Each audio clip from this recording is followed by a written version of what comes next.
बारिशों के मौसम में पानी की बौछार और ठंडी हवाएं जितनी सुहानी होती हैं, सड़कें उतनी ही सुनसान और खतरनाक।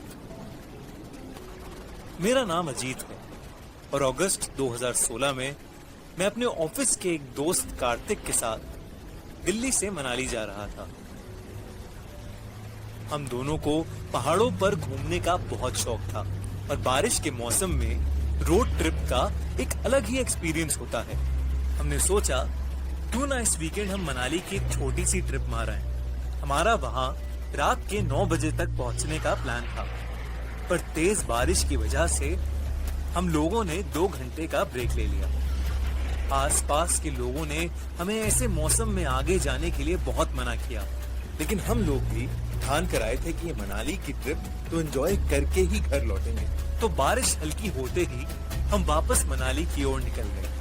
कुछ ही दूर जाते ही इतनी धुआंधार बारिश हुई कि मेरे लिए गाड़ी चला पाना मुश्किल हो रहा था। गाड़ी के शीशों पर ओस जम गई थी, जिसकी वजह से आगे का रास्ता बिल्कुल नहीं दिख रहा था। मनाली कुछ 40 किलोमीटर दूर ही था, तो हम धीरे धीरे किसी तरह गाड़ी चलाते रहे। कुछ दूर हमें चाय की एक टपरी दिखी, तो हमने वहां गाड़ी रोक ली। हम गाड़ी में बैठकर चाय ही पी रहे थे कि अचानक से हमारी गाड़ी की खिड़की पर किसी ने जोर जोर से ठक ठक की। मेरे दोस्त ने जब गाड़ी का शीशा नीचे किया तो हमने देखा कि एक बेहद सुंदर लड़की सफेद साड़ी में ऊपर से नीचे तक भीगी हुई हमसे कुछ कहना चाह रही है। वो बोली, साहिब, क्या आप मुझे आगे तक छोड़ देंगे? पास में ही मेरा गांव है। मुझे वो लड़की कुछ ठीक नहीं लग रही थी, लेकिन मेरा दोस्त कार्तिक उसकी खूबसूरती से बहुत ज्यादा इंप्रेस हो गया था और उसे बिठाने के लिए मुझे इंसिस्ट करने लगा। मैंने उसकी बात मानकर उस लड़की को पीछे वाली सीट पर बिठा तो लिया, पर मेरे मन में कुछ अजीब सा खटक रहा था। मेरा दोस्त उसे कुछ न कुछ सवाल करे जा रहा था, पर वो लड़की एकदम चुपचाप बैठी थी। मुझे उस लड़की की आंखों में एक अलग ही चमक दिख रही थी। बारिश और तेज हो गई और एकदम से उस लड़की ने कुछ बोलना शुरू कर दिया। तो कहने लगी, इस सड़क पर बारिश के वक्त बहुत एक्सीडेंट्स होते हैं। 2 महीने पहले मेरा भी इसी सड़क पर एक्सीडेंट हुआ था। मैं ऐसे ही पूरी भीगी हुई इस सड़क से अपने गांव जा रही थी और जाते वक्त पता नहीं किस गाड़ी ने अचानक मेरे सामने आकर मुझे ठोकर मार दी और तड़पती हुई हालत में मुझे यहीं छोड़कर चली गई। किसी ने वो गाड़ी रोकी तक नहीं। वो ये सब बोल ही रही थी कि मुझे चक्कर आने शुरू हो गए। जैसा जैसा वो कह रही थी, मुझे अपने सामने रोड पर वही सब होता हुआ दिख रहा था। मुझे दिखा कि सफेद साड़ी में एक लड़की को एक गाड़ी बहुत तेज ठोकर मार के आगे निकल गई। मेरी गाड़ी जब उस जगह पर पहुंची तो मेरी खिड़की के बगल में आकर वो लड़की जिसका एक्सीडेंट हुआ था वो मदद मांग रही थी। जब मैंने गौर से देखा तो मैं शॉक हो गया। वो लड़की हूबहू वैसे ही दिख रही थी जैसे मेरे गाड़ी में पीछे बैठी लड़की। तभी रियर व्यू मिरर में मुझे उस लड़की का डरावना चेहरा दिखा, जिसे देखकर मैं सुन्न पड़ गया और मेरी गाड़ी जाके एक दूसरी गाड़ी में टकरा गई। मेरा सर स्टीयरिंग पर जा लगा और मेरे बगल में बैठा कार्तिक बुरी तरह से जख्मी हो गया था। जब मैंने पीछे देखा तो वो लड़की जो हमारे साथ बैठी थी वो गायब हो चुकी थी। हम किसी तरह मनाली के बस स्टॉप पहुंचे, जहां लोगों ने हमारी मदद करी। ये किस्सा जब मैंने उन्हें बताया तो उन्होंने मुझसे कहा कि 2 महीने पहले उनके गांव की एक लड़की की एक रोड एक्सीडेंट में मौत हो गई थी। और आज भी वो सब सोचकर मेरे रोंगटे खड़े हो जाते हैं। ये कहानी मुंबई में रहने वाली गुप्ता फैमिली की है। मिस्टर गुप्ता अक्सर काम के चलते घर से दूर रहते थे। मिसेस गुप्ता को इसकी आदत तो थी, पर 2 छोटे बच्चे, नया फ्लैट, नई जगह, अकेले मैनेज करना थोड़ा मुश्किल हो रहा था। 26 जुलाई मुंबई में जोरदार बारिश हो रही थी। उस रात मिस्टर गुप्ता ऑफिस के काम से बाहर थे और मिसेस गुप्ता दोनों बच्चों को सुलाकर हॉल में टीवी देख रही थी। रात के कुछ 1 बज रहे थे।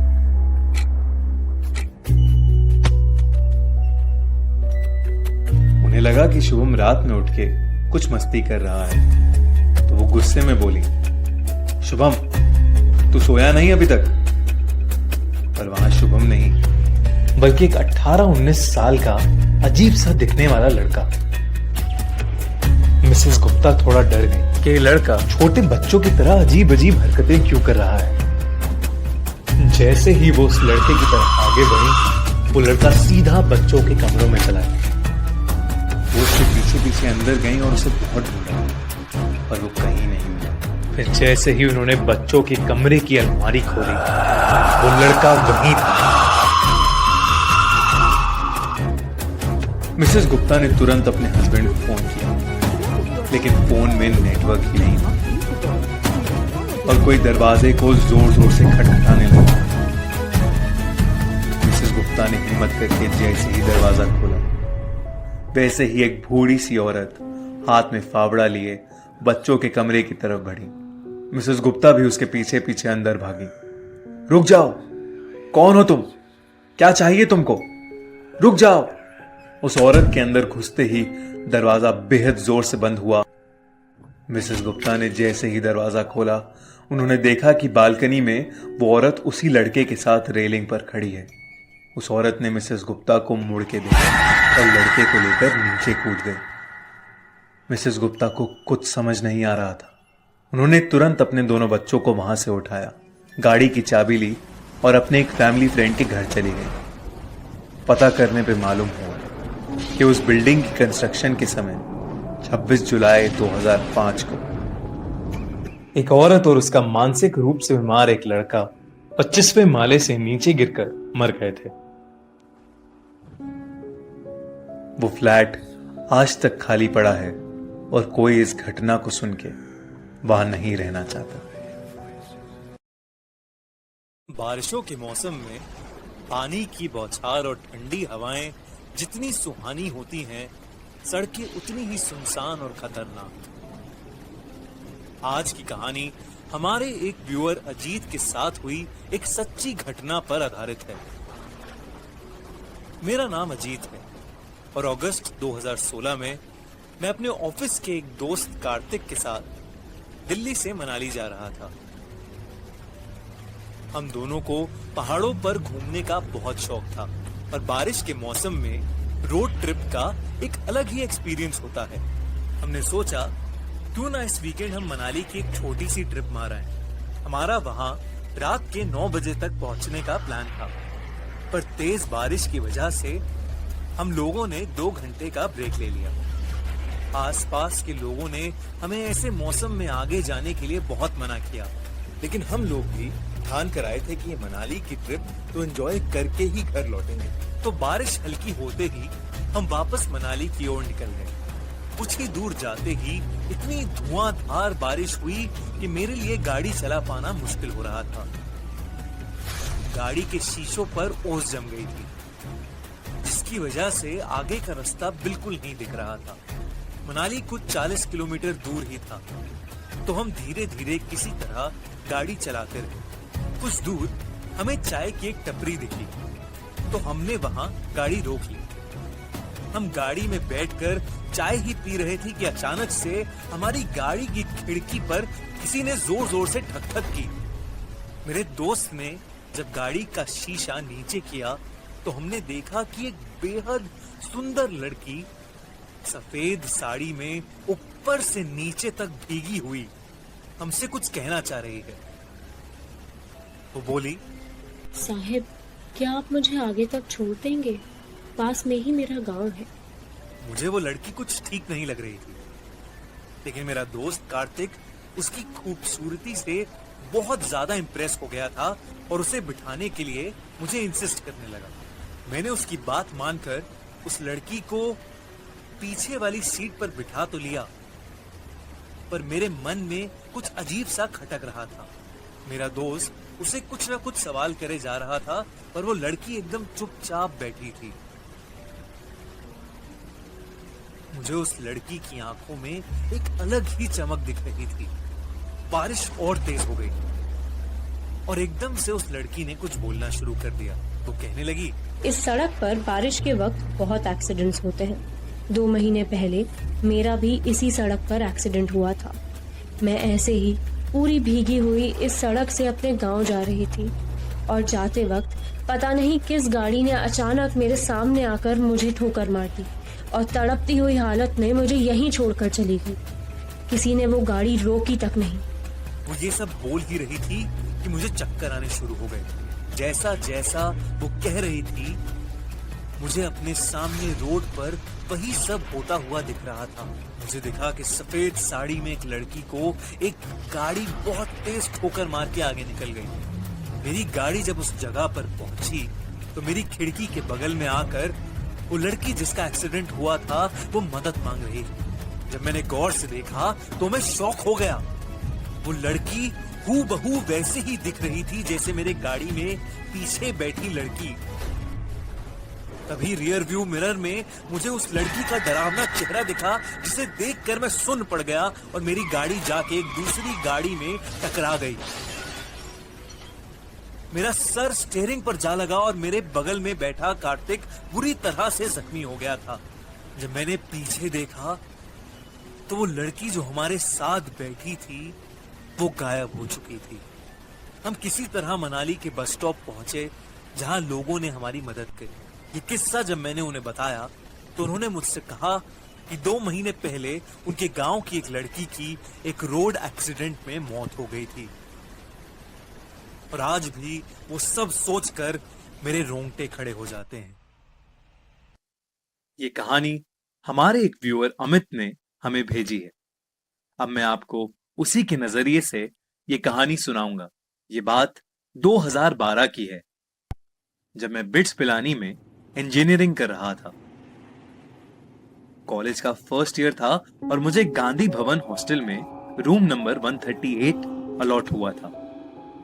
हॉस्टल के पहले दिन से मेरे साथ कुछ अजीब ही चीजें हो रही थी।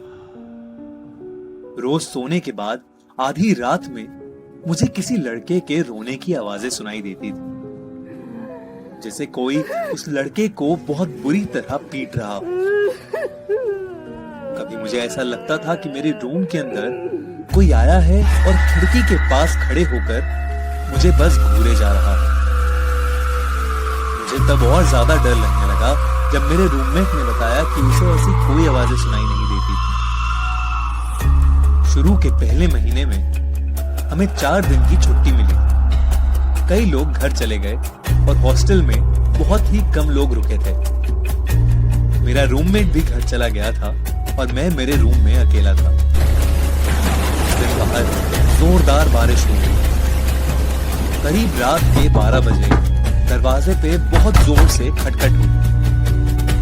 मैंने दरवाजा खोला तो वहां कोई नहीं था और जब मैं वापस मुड़ा तो मेरे रूम का सारा सामान बिखरा पड़ा था।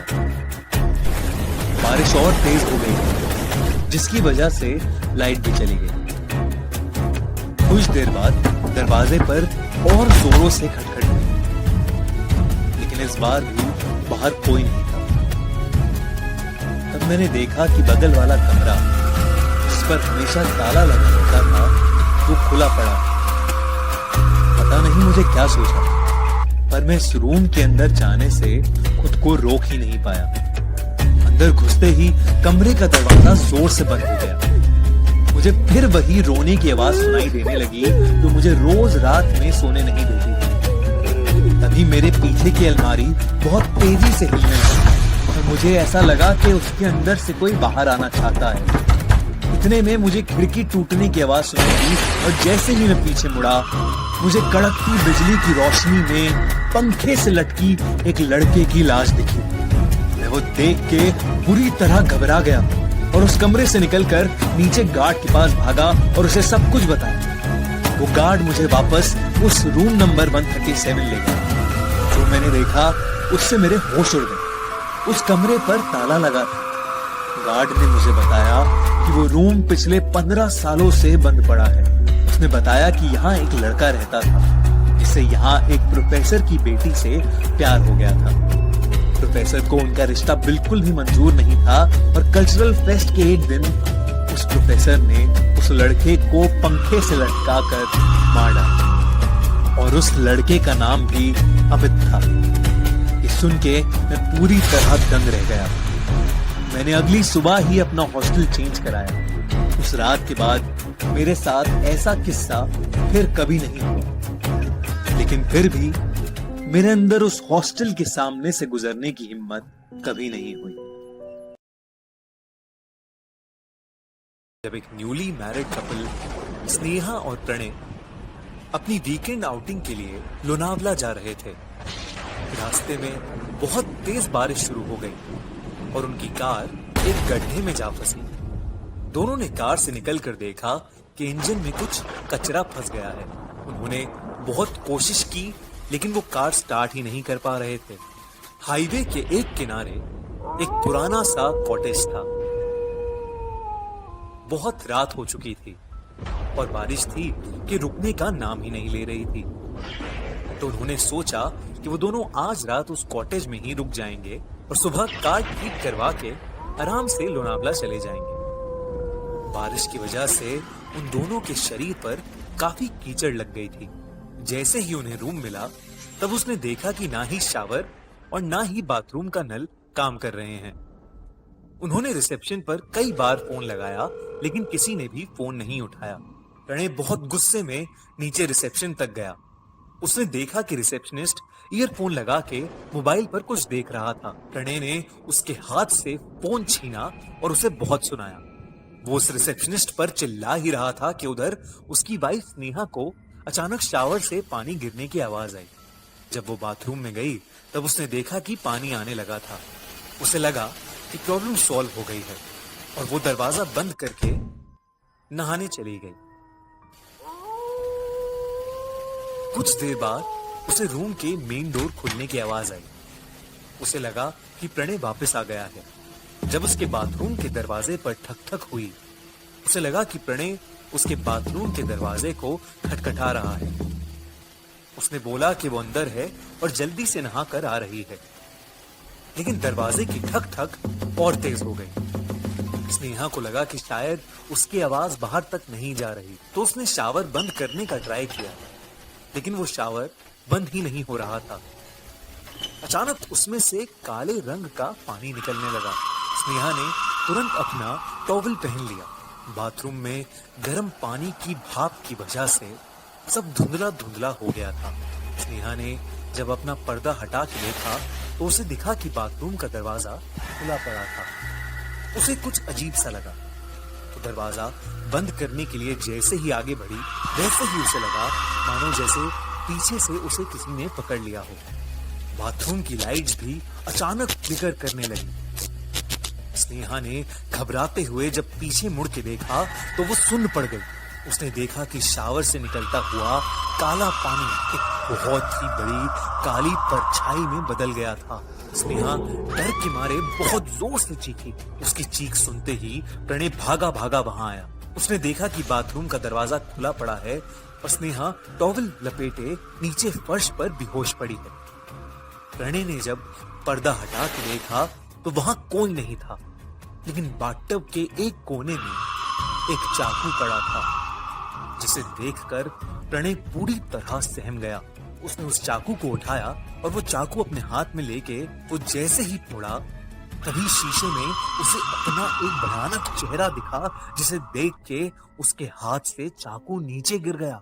उसने वापस शीशे में देखा, तो वहां कुछ नहीं था। उसने जल्दी से स्नेहा को कपड़े पहनाकर बेड पर लेटाया। जब स्नेहा को होश आया, तो उसने पूरा किस्सा प्रणय को बताया। वो दोनों उसी रात एक कार बुलवा के वापस अपने घर आ गए। उन्हें आज तक समझ नहीं आया कि उनके साथ क्या हुआ था। क्या उस कॉटेज में कोई मर्डरर या रेपिस्ट था, या कोई भूत था जो उन्हें सता रहा था।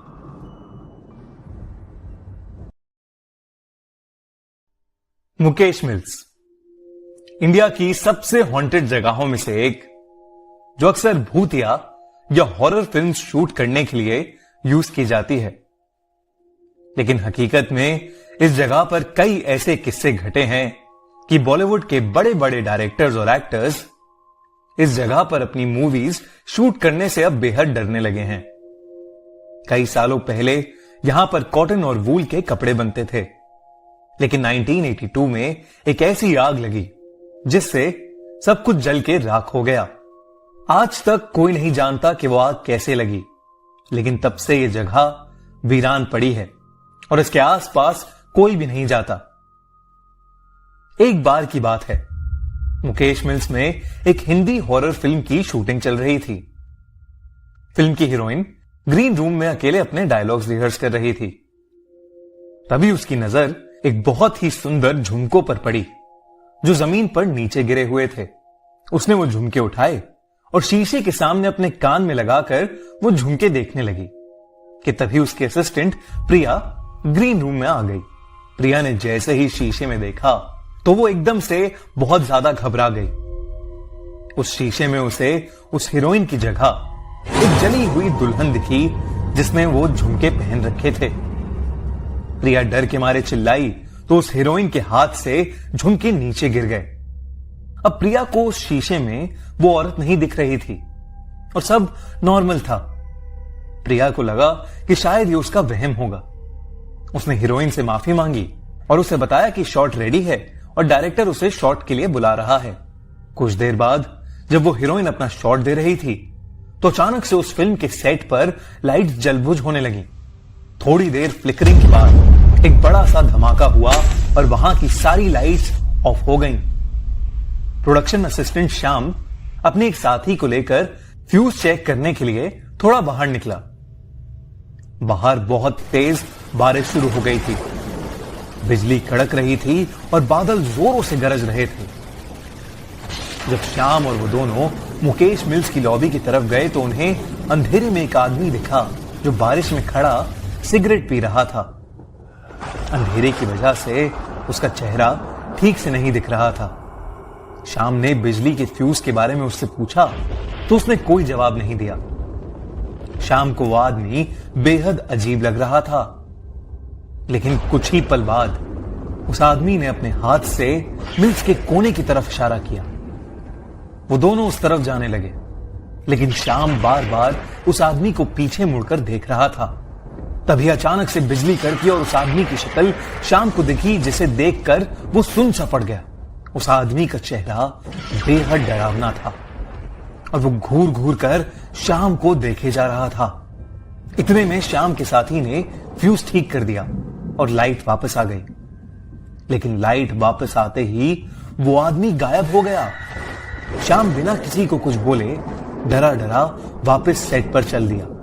लाइट वापस आ गई और शूटिंग फिर से शुरू हो गई, लेकिन अब उस हीरोइन के मुंह से डायलॉग्स ही नहीं निकल रहे थे। ऐसा लग रहा था जैसे वो बोलना चाह रही है, लेकिन किसी ने उसका मुंह ही बंद कर दिया हो। तभी उसका शरीर भी अकड़ने लगा और अचानक से उसे चक्कर आए और वो वहीं बेहोश होकर नीचे गिर गई। डायरेक्टर ने एक शॉर्ट ब्रेक अनाउंस किया और हीरोइन के असिस्टेंट प्रिया उसे ग्रीन रूम ले गई। प्रिया ने उसे ग्रीन रूम में लिटाया और उसके लिए जूस लेने बाहर जाने लगी। तभी उसे टेबल पर पड़े वो झुमके दिखे जो उस हीरोइन ने पहले पहने थे। उसने वो झुमके लिए और बाहर जाते हुए उन्हें डस्टबिन में फेंक दिया। उसे लगा कि हो ना हो उन झुमकों की वजह से ही शायद सब कुछ बिगड़ रहा है। श्याम, जिसने सिगरेट पीते हुए उस आदमी को देखा था, वो डरा डरा मुकेश मिल्स में इधर से उधर घूम रहा था। उसे बार बार ऐसा लग रहा था कि कोई छोटी सी बच्ची उस भयानक बिल्डिंग के अंदर कैद है और वो रो रही है। धीरे धीरे वो आवाज और तेज होती गई और उसके कानों में गूंजने लगी। उधर हीरोइन की असिस्टेंट प्रिया जूस लेकर ग्रीन रूम में पहुंची। तब उसने जो देखा, उसे देखकर वो चौंक उठी। उसने देखा कि वो हीरोइन शीशे के सामने वही झुमके पहने बैठी है जिसे उसने अभी फेंका था। उस हीरोइन की आंखें लाल हो चुकी थीं। उसने अपने हाथ में स्क्रिप्ट ले रखी थी और वो पागलों की तरह कुछ भी बड़बड़ाए जा रही थी। अचानक उसने सारे पेपर्स फाड़ दिए और उन्हें खाने लगी। ये सब देखकर प्रिया कांप उठी और जल्दी से रूम से भाग आई। उसने सीधा जाकर डायरेक्टर को पूरी बात बताई और सब लोग मिलकर उस ग्रीन रूम में पहुंचे, पर वहां सब कुछ नॉर्मल था। वो हीरोइन वहीं पर बैठी हुई अपनी स्क्रिप्ट पढ़ रही थी। प्रिया कुछ समझ ही नहीं पा रही थी। उस एक्ट्रेस ने डायरेक्टर से कहा, क्या वो आज की शूट कैंसिल कर सकते हैं? डायरेक्टर फौरन मान गया और उसने अपनी क्रू को पैकअप करने के लिए बोल दिया। हीरोइन, बाकी एक्टर्स और डायरेक्टर्स सब लोग अपनी गाड़ी में बैठकर वहां से निकल गए, लेकिन उसकी असिस्टेंट अब भी ग्रीन रूम में ही थी। वो उस एक्ट्रेस का सामान पैक कर रही थी कि उसे वो झुमके फिर से दिखे। उसने जैसे ही वो झुमके अपने हाथ में लिए, उसे वो औरत फिर से शीशे में ठीक उसके पीछे खड़ी दिखी। वो मुड़ी तो वहां कोई नहीं था। उसने झुमके वहीं छोड़ दिए और वहां से जल्दी से निकल गई। वहां से निकलते ही उस हीरोइन की तबीयत एकदम ठीक हो गई, लेकिन वो प्रोडक्शन का लड़का पूरी तरह से पागल हो गया और कुछ ही दिनों में उसकी तबीयत इतनी खराब हो गई कि उसने उस मिल में जाकर अपने आप को जला डाला।